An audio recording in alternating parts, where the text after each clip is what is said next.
ഈ മണിത്തറ കുഞ്ഞുങ്ങളെ വാങ്ങിച്ച സമയത്ത് ഇവർക്ക് 1.5 ആഴ്ച പ്രായമെന്നാണ് പറഞ്ഞിരുന്നത്.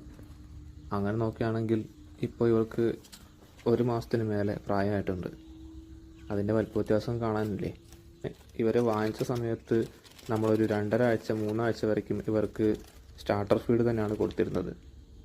അതിനുശേഷം നമ്മൾ കൂട് കുറച്ചും കൂടി വലുതാക്കിയതിന് ശേഷം, അതായത് നമ്മൾ ഇട്ടിരുന്ന കൂട്ടിൽ നിന്ന് വലിയ കൂട്ടിലേക്ക് മാറ്റിയപ്പോഴാണ് ഇവർക്ക് ഗ്രോവർ ഫീഡ് കൊടുത്തു തുടങ്ങിയത്.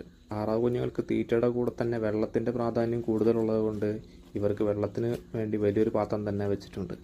വലിയ കൂടും ഗ്രോവർ ഫീഡും കിട്ടി തുടങ്ങിയതോടെ ഇവരുടെ വളർച്ച വളരെ പെട്ടെന്നായിരുന്നു. വളരെ ചെറിയ താറാവ് കുഞ്ഞുങ്ങളിൽ നിന്ന് കുറച്ചുകൂടി വലുതാവാൻ അധികം സമയം വേണ്ടി വന്നില്ല ഗ്രോവർ ഫീഡ് കൊടുത്തു തുടങ്ങിയപ്പോൾ. ഈ 1 മാസം പ്രായമാവാറായപ്പോൾ തന്നെ ഇവ 3 പേരിലും പല മാറ്റങ്ങൾ വന്നു തുടങ്ങി. ആ കറുത്ത താറാവ് കുഞ്ഞിൻ്റെ കൊക്കിന്മേലും കറുത്ത പാടുകൾ വന്നു തുടങ്ങിയത് അപ്പോഴാണ്.